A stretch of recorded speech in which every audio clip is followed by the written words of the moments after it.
Meus irmãos, vamos abrir a palavra do Senhor no Evangelho de Lucas, no capítulo 15. Eu vou ler os versículos de 1 a 7. Lucas, capítulo 15, os versículos de 1 a 7. Jesus continua a caminho de Jerusalém. Diz o texto: aproximavam-se de Jesus todos os publicanos e pecadores para o ouvir. E murmuravam os fariseus e os escribas, dizendo: este recebe pecadores e come com eles. Então lhes propôs Jesus esta parábola: qual dentre vós é o homem que, possuindo 100 ovelhas, e perdendo uma delas, não deixa no deserto as 99 e vai em busca da que se perdeu até encontrá-la? Achando-a, põe-na sobre os ombros, cheio de júbilo, e indo para casa reúne os amigos e vizinhos, dizendo-lhes: alegrai-vos comigo, porque achei a minha ovelha perdida. Digo-vos que, se assim, haverá maior júbilo no céu por um pecador que se arrepende, do que por 99 justos que não necessitam de arrependimento. Esse é o texto do Evangelho do calendário litúrgico deste domingo. E eu confesso para você que chega num momento da minha história em que eu estou realmente questionando o que faz sentido ou o que precisa fazer sentido em termos de vida cristã, em pensar, em refletir sobre aquilo que no meu relacionamento com Deus que eu faço como automatismo, e já falei isso hoje para você, ou aquilo que faça sentido e que ordene a minha e a sua existência. E aí é preciso que a gente entenda com muita clareza essa palavra, essa parábola por demais conhecida, e que se eu lê-la de uma forma muito rápida, eu corro o risco de não só não compreender o sentido, mas até estranhar como é que Jesus deixa ovelhas no deserto, né? E na verdade essa parábola ela forma um conjunto com as duas parábolas subsequentes em que Jesus as profere, na verdade para enfrentar uma forma de pensamento, uma forma consolidada de pensamento e que é equivocada. E as perguntas elas surgem: quem tem mais direito de estar próximo de Deus? Devemos pensar nas pessoas por classes? Nós conseguimos nos aproximar de Deus através de conformação moral ou estética ou externa? Vamos falar sério. Todo mundo deve ser alvo da graça e da misericórdia de Deus? Responde rápido não, porque muitas vezes a gente faz um sem número de credos, mas as nossas posturas demonstram outra coisa do que aquilo que a gente declara. E o conjunto dessas parábolas é formada por esta parábola da ovelha perdida, a parábola da dracma perdida e a parábola do filho pródigo, que pode ser chamado também do filho que se perdeu. E aqui todas essas parábolas são faladas para 4 personagens, para 4 tipos de pessoas, e que eu quero fazer um destaque, mesmo que você já o saiba, para que você possa lidar. Não se engane achando que Jesus está falando aqui só para fariseus. Veja no versículo 1, ele está falando para publicanos, ele está falando para pecadores, ele está falando para fariseus e ele está falando também para escribas. E para que a gente se lembre, publicano era um agentes a serviço do poder constituído. Mais do que isso, coletores de impostos. E as pessoas não gostavam de coletores de impostos porque não os achavam muito honestos. Basta você parar para pensar naquele período do ano de março e abril em que você precisa fazer o seu famoso... E muitos de nós, a gente tem 2 atitudes. A primeira é o seguinte: eu vou fazer essa porcaria logo para me livrar disso. Ou então a gente tem outra atitude que vai postergando, para chegar no 45 minutos do segundo tempo, apresentar e com raiva. Coletor de imposto não é a melhor figura. E, na verdade, os coletores de impostos tinham uma imagem péssima. O segundo grupo de pessoas que Jesus estava falando eram os pecadores. E é importante que você entenda o porquê esse termo aqui. Porque se eu e você vamos ler, e você como um teólogo que é, uma teóloga que é, você sabe que todos pecaram e carecem da glória de Deus. Mas aqui tem um destaque para esses, porque para os judeus, pecadores eram gentios, era gente que não pertencia à minha raça. Mas também pecadores eram judeus que se mostravam negligentes no cumprimento da lei. Ou seja, tudo pecador. Não é da minha raça, é pecador. Gente que não faz como eu faço, é pecador. Que não interpreta a lei como eu interpreto, é pecador. Que não cumpre a lei como eu acho que deve ser, é pecador. Pecadores eram também adúlteros, trapaceiros. Pecadores eram gente que, por sua ocupação, se tornavam notórios pela fama de desonestidade. Publicanos, mascates, vendedores de estrada, eram pecadores. Mas também gente que causava pelo seu ofício impureza ritual. Por exemplo, um grupo de profissionais que era extremamente mal visto em Israel eram os chamados curtidores. Por quê? Porque eles tocavam em animais mortos. E isso para o judeu era impureza. Então, tudo pecador. Tudo pecador. O terceiro grupo que você viu aí é o grupo dos fariseus. Uma seita judaica e que nos tempos de Jesus não eram grandes, mas faziam muito barulho. Havia naquela época, dizem os historiadores, cerca de 6.000 fariseus. Havia no grupo de fariseus escribas também. Havia no grupo de fariseus alguns sacerdotes também. E o objetivo deles era muito claro, é fidelidade à lei e manter o fervor consequente dessa fidelidade. Mais do que isso, esse grupo se opôs ferozmente contra Jesus, contra os ensinos e a pessoa de Jesus, porque viam na palavra de Jesus uma confrontação com os ensinos do judaísmo. Mas é curioso que se você for lá em Mateus 23:14, você vai ver que Jesus reconhece que eles eram zelosos. Eles eram zelosos. Mais ainda, em Mateus 5:20, Jesus reconhece a preocupação deles para a manutenção da pureza. Mas tinha um problema. Eles desprezavam os que julgavam ignorantes, em nome da própria justiça. E Jesus teve que tratar esse ponto com os fariseus e um publicano, quando lá ali em Lucas 18, 3 páginas depois, você vai encontrar no versículo 11, ele dizendo: o fariseu posto em pé, orava de si mesmo para si mesmo dessa forma: ó Deus, graças te dou, porque eu não sou como os demais homens, roubadores, injustos e adúlteros.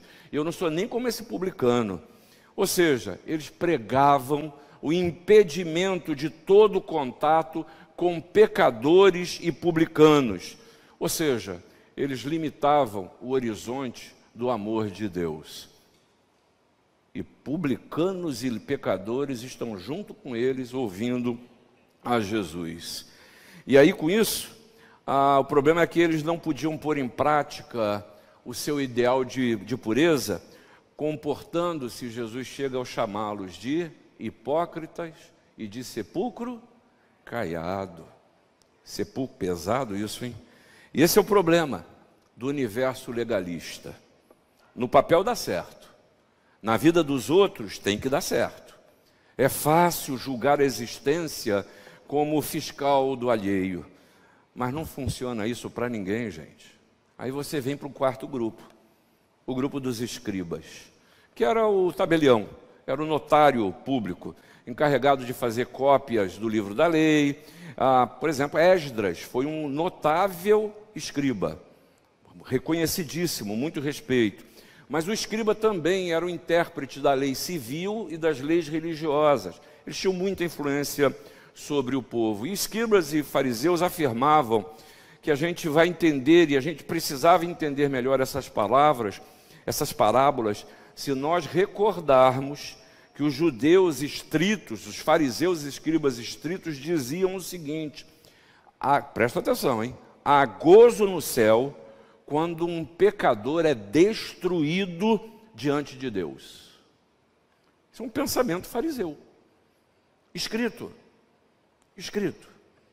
E eles esperavam, até sadicamente, não a salvação, mas sim a destruição dos pecadores. E é para esse povo que Jesus está falando. Repare que Jesus não está falando para um grupo apenas, eu quero insistir com isso, mas ele está falando para os 4, aqui descritos. Estão todos ouvindo. E fica difícil eu e você fazermos classificações. Quem são as 99 ovelhas? Porque agora chegou a hora da gente pregar a tabuleta, né? É muito bacana a gente falar em tese, mas pregar a tabuleta nas costas é a hora que chega. Vamos lá, quem são as 99 ovelhas? E quem é essa ovelha desgarrada? Eu não sei você, mas eu tenho uma tentação disso. Eu sei que seu sorriso é porque você já tem a sua classificação. Mas essa é uma grande tentação ao longo da história. Por isso que Jesus está falando para publicanos, pecadores, para fariseus e para escribas. Mas eu quero que você pense hoje sobre o olhar do Supremo Pastor sobre o seu rebanho. Como ele olha o seu rebanho. E a primeira figura que emerge dessa parábola que eu e você precisamos refletir é sobre a figura do justo no deserto. Sobre essa ovelha no deserto que depois Jesus classifica as 99 como justas. São os justos no deserto. Que figura densa, que figura pesada. 99 ovelhas a quem no final Jesus, insisto, qualifica como justo. Ficaram no deserto. No deserto, lugar de baixa umidade, de elevada temperatura, não há alimento, não há água, é símbolo, o deserto é símbolo na palavra de Deus do lugar de pecado, do lugar de castigo, e o termo grego aqui, eremos, tem o significado de solidão e desolação.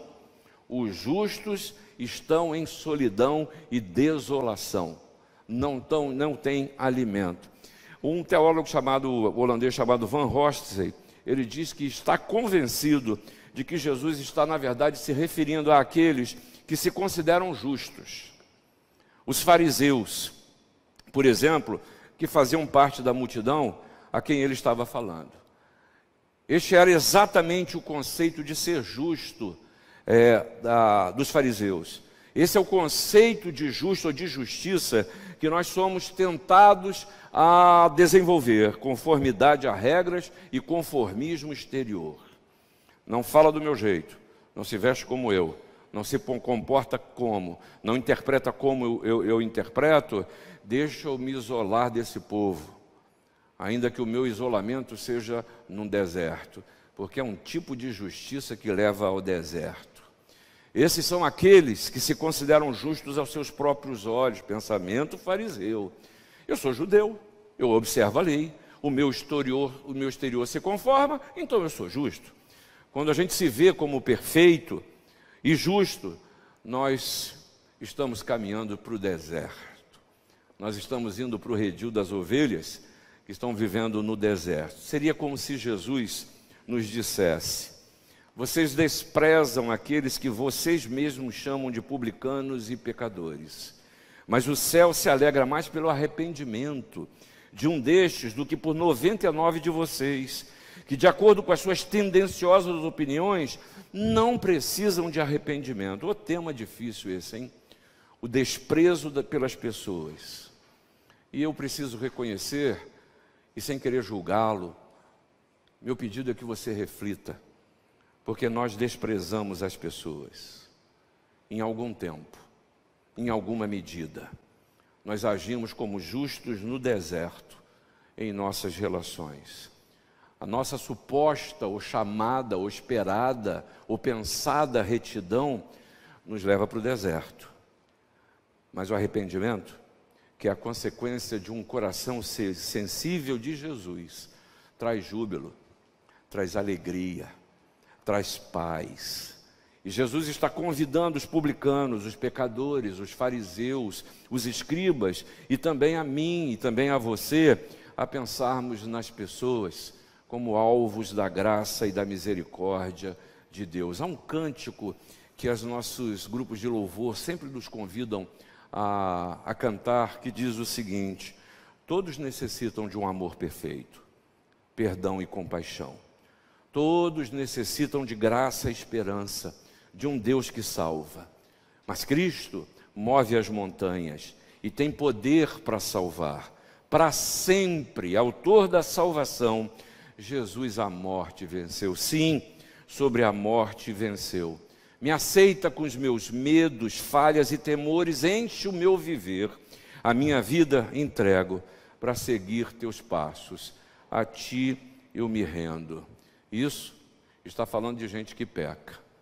E a palavra nos ensina que todos pecaram e carecem da glória de Deus. Pois essa justiça da ovelha que fica no deserto, nós precisamos, se estamos ali, sair desse rebanho e nos percebermos como uma ovelha que se perdeu e que precisa ser encontrada pelo Senhor Jesus. Ou se reconhecer como uma ovelha que se perdeu e que já foi encontrada pelo Senhor Jesus. E já sabe como é que Jesus te encontra e qual é a sua expectativa para a convivência com essa ovelha. Porque o olhar do Supremo Pastor sobre o seu rebanho é um olhar que, quando encontra a ovelha perdida, é um olhar de alegria. Achei a minha ovelha. Achei a minha ovelha. Percebam que a alegria do pastor pelo encontro da ovelha nos mostra o investimento de deixar as outras ovelhas, de ir ao encontro, de cuidar, de levar nos ombros, diz o texto. Esse é o acolhimento, é o sentimento de Jesus quando te encontra, de acolhimento. Onde você está, do jeito que você está, como você pensa, seja você publicano, fariseu, pecador ou escriba, o Senhor, Ele vai ao nosso encontro. E essa parábola, ela fala do júbilo nos céus, porque Jesus te encontrou. A misericórdia de Deus tem uma certeza, meus irmãos, ela rompe todas as restrições que nós humanos estabelecemos. Mas há um problema. Há um problema que aí eu e você, como ovelhas do Senhor Jesus, precisamos considerar. Jesus está falando aqui, como ele vem dizendo em vários momentos, que ele percebe o abandono das pessoas. Percebe que há ovelhas perdidas, mas que estão sem pastor. Sem pastor. Por isso, no capítulo 9, versículo 33, 36 do Evangelho de Mateus, Jesus diz que, vendo eles as multidões, compadeceu-se delas, porque estavam aflitas e exaustas, como ovelhas que não têm pastor. Há muita gente precisando ser encontrada. Há muita gente aqui na igreja precisando ser buscada, porque eu não quero falar em tese. Eu quero falar de mim e de você. A gente hoje que está chorando e que precisa ser colocada nos ombros como o bom pastor, para perceber o acolhimento e assim ver a sua exaustão ser vencida pelo descanso que só Jesus pode dar. Veja só um exemplo, a pandemia acabou, mas tem muita gente que continua isolada, você sabe disso. Tem muita gente que está sofrendo da sua psique porque não conseguiu ainda lidar com um novo momento de vida. Há muita gente aqui na igreja que ainda não retornou aos cultos, porque continua acreditando, e mais do que isso, bloqueada por esse momento da história. E esse é um chamado de Jesus para buscarmos, para nos compadecermos das multidões, porque tem muita ovelha de Jesus que está aflita, tem muita ovelha de Jesus que está exausta, e talvez agora fosse até o caso de pessoas que estão aqui dentro, sentadas aqui, ou participando do culto virtualmente, que talvez pudesse ou quisesse até levantar. Gente, estou morrendo de aflição, estou cansado, estou cansada, não estou aguentando mais. E aí, o nosso papel, como seguidores do Senhor Jesus, que aprendemos com o Divino Mestre, é fazermos como Ele fez, de acolhermos, de procurarmos trazer descanso. Jesus continua a falar aos seus discípulos: a seara é grande, mas os trabalhadores são poucos. Lembre-se que o amor de Jesus, que atraía esse povo desprezado, Por isso que as multidões estavam ali ouvindo ele. As multidões estão sempre por aí esperando que o nosso amor as atraia. As atraia. Estamos cercados de publicanos, de pecadores, de fariseus e de escribas que precisam do amor de Jesus. Precisam. Há gente que vive como ovelha perdida e precisa ser encontrada. E aí, se eu for utilizar a figura, porque essa figura que Jesus usou aqui do pastor que vai em direção às suas ovelhas, é uma figura muito rica e que tem muito significado para o povo de Israel. E eu, um menino criado na cidade grande, no asfalto, não tenho o sentido completo disso, e por isso tenho que estudar para conhecer, né?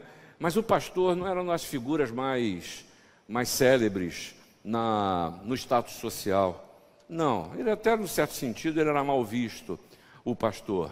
Você tinha um pastor que era oriundo, que era um membro da família que cuidava das ovelhas. E esse é aquele que tinha menor significado na hierarquia familiar. Mas você tinha também os funcionários, os empregados que cuidavam da ovelha. E essa questão da ovelha perdida era uma questão muito séria, porque a ovelha ela dava um conforto, porque através da sua lã aquecia-se o corpo e se produzia vestimenta, se produzia também aqueles, sei lá como é que era o nome, esqueci, bornal, alguma coisa assim, para poder abrigar, por exemplo, o vinho, para guardar, conservar o vinho. Mas a carne da ovelha também alimentava a família. Embora fosse uma profissão desconsiderada, era importante para as finanças e para o sustento da família.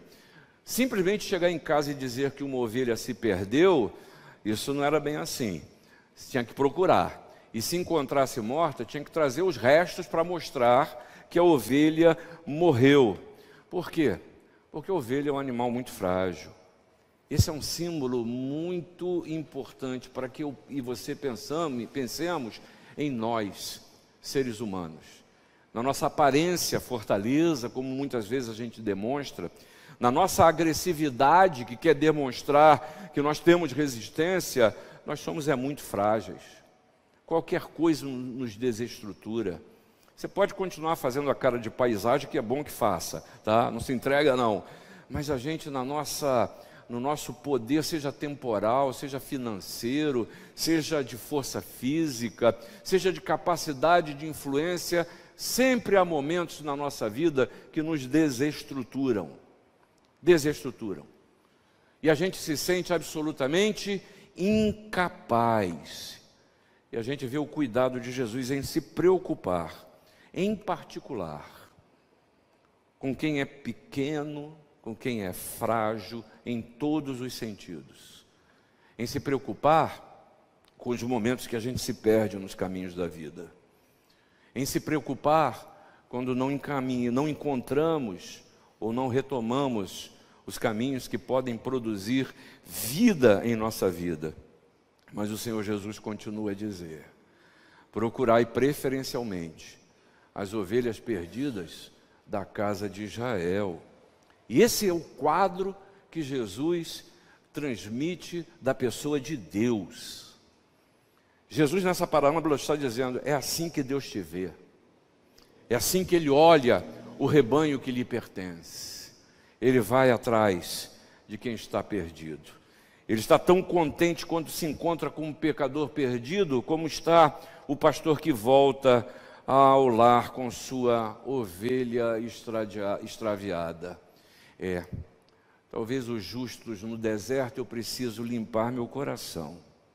Talvez ao me ver como uma ovelha que está passando por momentos da história, que me considero perdido, eu preciso considerar os meus passos. Mas o olhar do Supremo Pastor sobre o seu rebanho, ele nos convida para o mais importante. E a terceira mensagem que Jesus nos traz aqui, fala da alegria do pastor, da alegria do Senhor. E ele fala de pecadores arrependidos. Pecadores arrependidos. E a questão aqui não é quem fala, a questão não é sobre o que se fala. O problema não é ovelha, não é deserto, não é ser justo, não é onde está. A questão central aqui, e Quem sabe você possa até estar pensando, ele está desfazendo o que ele falou antes. Não, eu estou chamando a tua atenção para o que é mais importante. O que é mais importante? A questão se dá na relação entre estar perdida e arrepender-se. E arrepender-se, esse é o tema, esse é o assunto, porque facilmente a gente se desvia da palavra de Deus com conceitos, com costumes, com preconceitos, com acomodação. E Jesus está dizendo que o coração precisa ser tratado. É no coração que a gente precisa lidar e não vir com as nossas exterioridades. Não me venha com tradição religiosa, não me venha com conhecimento religioso. A palavra para esse tratamento do coração é arrependimento. Eu estava pensando, a gente fala muito pouco sobre isso. Muito pouco sobre isso. E é uma verdade central na existência. E, meu irmão, não coloque a sua vida cristã restrita ao momento que você é batizado. O arrependimento é um exercício de vida. Porque a atitude de rebeldia do nosso coração, ela precisa ser tratada. Porque é exatamente a rebeldia que exigiu a crucificação de Jesus. E eu e você não podemos nos esquecer do que Paulo falou aos Romanos. E tenha paciência e preste atenção nessa leitura. Que se concluiu? Temos nós qualquer vantagem? Não, de forma nenhuma. Pois já temos demonstrado que todos, tanto judeus como gregos, estão debaixo do pecado. Como está escrito, não há justo nenhum sequer. Não há quem entenda, não há quem busque a Deus. Todos se extraviaram. E a uma se fizeram inúteis, não há quem faça o bem, não há nenhum sequer. A garganta deles é sepulcro aberto, com a língua urdem engano, veneno de víbora está nos seus lábios, a boca eles a têm cheia de maldição e de amargura, são os seus pés velozes para derramar sangue, nos seus caminhos a destruição e miséria, desconheceram o caminho da paz, não há temor de Deus diante de Deus e seus olhos. Eu leio Paulo falando isso profeticamente no capítulo 3, a partir do versículo 9 de Romanos, e é difícil a gente não se ver em algum termo desse. É preciso de arrependimento. E o arrependimento, ele começa do abandono do pecado, do antigo eu. Porque conversão é mudança interna da alma, que começa com arrependimento. E é o arrependimento que transforma mulheres e homens. E tenha certeza de que o que te leva ao arrependimento não é a sua força nem a sua capacidade interior. Não é um elemento de autoajuda para dar uma melhoradinha no seu universo. Isso é um ato da bondade de Deus. Da bondade de Deus. E Berkoff, para nos ajudar, ele percebeu com clareza aspectos do arrependimento para que a gente considere. Ele diz que arrependimento tem 3 elementos. O primeiro deles é de ordem intelectual. Porque arrependimento é uma mudança conceitual. É o reconhecimento de que o procedimento, o pensamento, a forma de ser, a forma de agir, é o convencimento e o reconhecimento de que é pecado. Isso envolve culpa pessoal, isso envolve contaminação, isso envolve desamparo, isso envolve deserto. Davi percebeu isso com clareza. E você leu hoje o Salmo 51, versículo 2, que diz: lava-me, Senhor, completamente da minha iniquidade e purifica-me do meu pecado. Mas Berkoff continua a nos ensinar, dizendo que o segundo elemento do arrependimento, ele é intelectual, o primeiro, mas existe também um segundo que é emocional.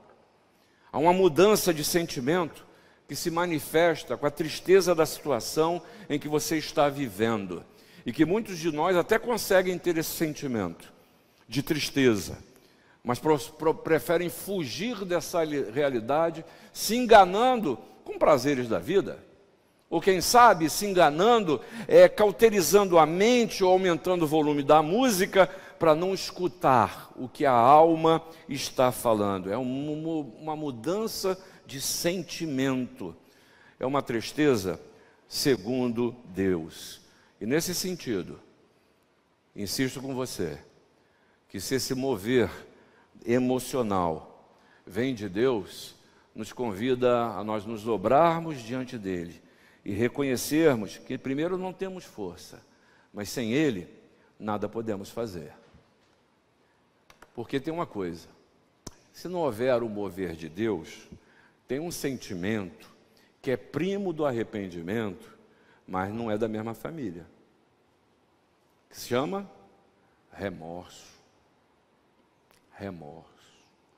Remorso tem um cheiro emocional de arrependimento, porque é a consciência de que o que fez, o que pensa, o que é, está errado, mas é incapaz de reconhecer diante de Deus. Qual foi o maior exemplo que eu e você temos de alguém que sofreu de remorso? Judas, que reconheceu sua culpa e tentou se livrar das 30 moedas, mas não conseguiu encontrar o lugar de arrependimento. E o que ele fez em seu remorso? Tirou sua vida. Tirou sua vida. Mas Bercosme nos ensina que, além do aspecto intelectual e emocional, o arrependimento também tem um aspecto volitivo, que é a mudança de propósito, que é abandono interior do pecado. E aí, Davi, ao pensar no pecado com Batseba, de ter sido questionado, confrontado pelo próprio Deus, e se vendo diante dele mesmo, e da sujeira que fez, que desejou a mulher do outro, que se deitou com a mulher do outro, em que resolveu maquinar a morte do marido da outra, e conseguiu. Isso aí a sua consciência o destruiu completamente. Não conseguia lidar, e diz ele ao Senhor lá no Salmo 32, confessei-te o meu pecado, e a minha iniquidade não mais ocultei. Ele tomou essa decisão, eu vou confessar. E disse, confessarei ao Senhor as minhas transgressões, e tu perdoaste a iniquidade do meu pecado. Você já sabe, como teólogo e teóloga que a palavra para arrependimento aqui é metanoia. Metanoia é a mente mudada, é mudança de mente. Não é tentar se esquecer de uma maneira de pensar, não, é transformação. É aquilo que Paulo fala lá em Romanos 12:2, que um sinônimo disso é metamorfose, é transformação, que expressa com fidelidade a reviravolta operada na mente do arrependimento, mediante o qual o Espírito Santo impulsiona a sua vida numa direção oposta à que prevalecia, mente mudada. Esse é um tema para eu e você refletirmos ainda hoje. Gente que está vivendo com a vida estragada, está na hora de sofrer a metanoia. Gente que mantém um pensamento que é monolítico, que é uma pedra única, que só enxerga de um jeito, precisa se permitir perceber os olhares sobre a existência que Deus lhe traz. Porque muitas vezes nós estamos lutando para manter coisas que Deus quer acabar mesmo. Muitas vezes nós queremos manter o nosso mundinho de um jeito que é para acabar. Não se apegue no que está morrendo, nem que é para morrer mesmo. Porque eu e você precisamos lembrar que todas as coisas cooperam para o bem daqueles que amam a Deus. Eu acho que um dos grandes problemas do arrependimento é uma crise de confiança. Crise de confiança no poder de Deus, no carinho de Deus. É uma crise que eu não consigo me lembrar o tempo inteiro, que esse pastor, ele vem ao encontro da minha perdição. Ele fala alguma coisa do lugar da perdição? Não fala. Ele fala alguma coisa da situação física da ovelha? Não fala. O pastor só pega a ovelha, coloca nos seus ombros e a leva de volta para casa. É desse jeito que Jesus te recebe. É desse jeito que vermos a alegria do bom pastor que acha a ovelha perdida. Essa é a alegria de Jesus, em encontrar a mente transformada da ovelha que estava perdida. Por isso que ele sente mais alegria pelo que se arrepende do que pelas 99 que julgam não necessitar de arrependimento. E terminando, que Deus abençoe a você. Mas é preciso que você se pergunte e perceba como é que você se vê. Porque Jesus quer tirar-nos do deserto da nossa autojustificação. Que a gente não seja visto ou encontrado como justos no deserto. Como 99 que em nossa própria justiça continuamos a viver no deserto. Como é que você vê? Você se vê. Porque Jesus continua à procura de ovelhas perdidas e nos convida a fazer parte dessa busca. Fazer parte dessa busca. Tem muita gente que está precisando ser levada no ombro. Mas finalmente, você tem a certeza que a alegria do bom pastor, ela se dá, é quando as ovelhas se apresentam a ele arrependidas.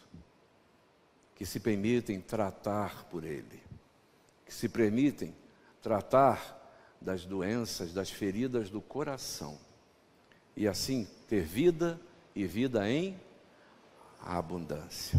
Que Deus os abençoe.